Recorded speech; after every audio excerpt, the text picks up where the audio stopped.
क्योंकि जिस संगीन अपराध में वो फंसे हुए थे और जिस गलत ढंग से अपने उम्र को कम दिखाकर वो बाहर निकले हैं, ये हमारे संविधान के लिए एक मजाक बना हुआ है। क्योंकि ये बिहार के साथ ही नहीं, ये पूरे देश के साथ, हमारे देश के संविधान के साथ एक बहुत क्रूर मजाक है कि ऐसे व्यक्ति हमारे राज्य के उप मुख्यमंत्री बने हुए हैं।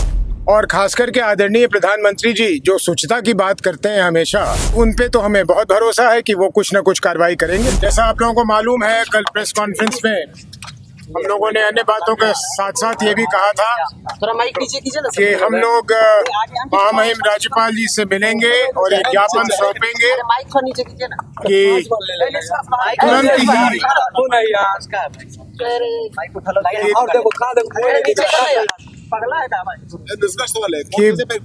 कि बिना विलंब के हमारे महामहिम राज्यपाल जी को हमारे राज्य के उप मुख्यमंत्री श्री सम्राट चौधरी जी पर एक्शन लेना चाहिए, उन्हें बर्खास्त करना चाहिए।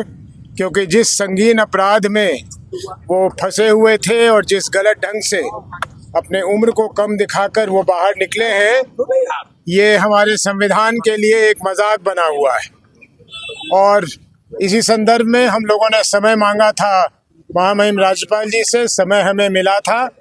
लेकिन हमें बहुत खेद है कि अभी जब हम गए तो हमसे राज्यपाल जी नहीं मिले, लेकिन उनके जो मुख्य सचिव हैं या जो भी उन प्रधान सचिव हैं वो हमसे मिले। हम लोगों ने अपना ज्ञापन सौंप दिया। ज्ञापन के साथ साथ उन्हें एक प्रति वो भी दे दी जो पत्र हमने, जैसा कल कहा था, हमने आदरणीय प्रधानमंत्री जी को भी लिख के भेजा है। उनसे भी मांग किया है कि वो तुरंत इसकी जांच करवाकर जो उचित कदम है वो उठाएं।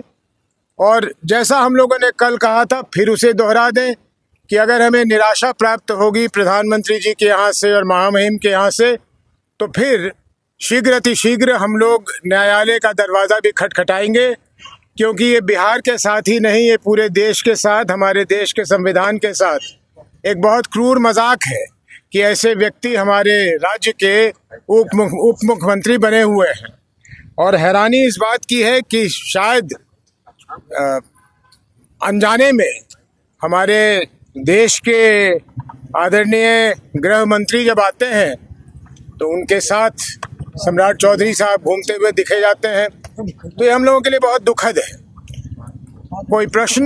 नहीं, राज्यपाल ने समय दिया था मिलने के लिए। जी, समय दिया, नहीं मिले। कोई बाध्यता होगी या उन पे कोई दबाव होगा, नहीं मिले। लेकिन कोई बात नहीं है, नहीं मिले, फिर भी हम लोगों ने अपना जो ज्ञापन देना था दे दिया। और मुझे कोई संदेह नहीं, हमें कोई संदेह नहीं कि उन्हें वो ज्ञापन सौंप दिया जाएगा और उन्हें मौका मिलेगा कि उसमें जो लिखा हुआ है उसको वो पढ़ें और पढ़ के जो उचित कार्रवाई है वो करें। नहीं करेंगे तो जैसा हमने कहा कि फिर हम न्यायालय का दरवाजा खटखटाएंगे। तो सबसे मिलते हैं, आम खास सबसे, आपसे क्यों नहीं मिले? चलिए, हो सकता है कि हम लोगों में कोई और ज्यादा खास बात हो कि नहीं मिलना चाह रहे हो, तो कोई बात नहीं है। ज्ञापन शिल्पीराज मामले को भी लेकर जी नहीं, ज्ञापन में हमने सिर्फ जो मांग किया है वो किया है। सरकार कुछ इस पे लेगी? इस सरकार से तो उम्मीद नहीं है, लेनी तो चाहिए। लेकिन हमें केंद्र की सरकार से बहुत भरोसा है, केंद्र की सरकार पर भरोसा है। और खास करके आदरणीय प्रधानमंत्री जी जो स्वच्छता की बात करते हैं हमेशा सार्वजनिक जीवन में, उन पे तो हमें बहुत भरोसा है कि वो कुछ न कुछ कार्रवाई करेंगे। उनको भी ज्ञापन देंगे? उनको तो प्रधानमंत्री जी को भेज दिया जी। उदय जी, बीजेपी की ओर से आप एक आज आरोप लगाया गया आपकी उम्र को लेकर। 2004 के लोकसभा चुनाव और 2009 के बीच के जो अंतराल में आपकी उम्र 13 साल। शायद वो उसको मिलाना चाहते हो सम्राट चौधरी जी की उम्र से। तो मैं जरा साफ कर दूं कि हमारे यहाँ नियम ऐसा है कि जिस समय आप नामांकन भर रहे होते हैं तो वोटर लिस्ट में जो आपका नाम और उम्र होता है, चाहे वो सही या गलत, आपको उसी को लिखना पड़ता है। अगर उसे आप बदल देंगे तो आपका नामांकन रद्द कर दिया जाएगा।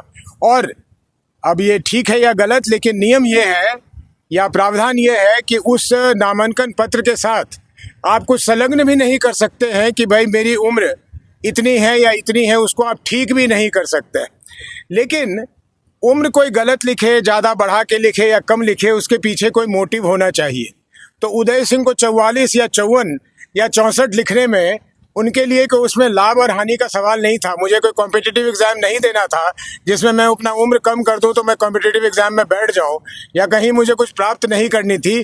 तो जो जिस समय वोटर लिस्ट में था वो मैंने नामांकन पत्र में दे दिया। अपने को नाबालिग साबित नहीं ना करना था। नहीं, नाबालिग साबित नहीं करना था, कहीं भी एडमिशन नहीं लेनी थी, कहीं जाना नहीं था और जेल से बाहर भी नहीं निकलना था।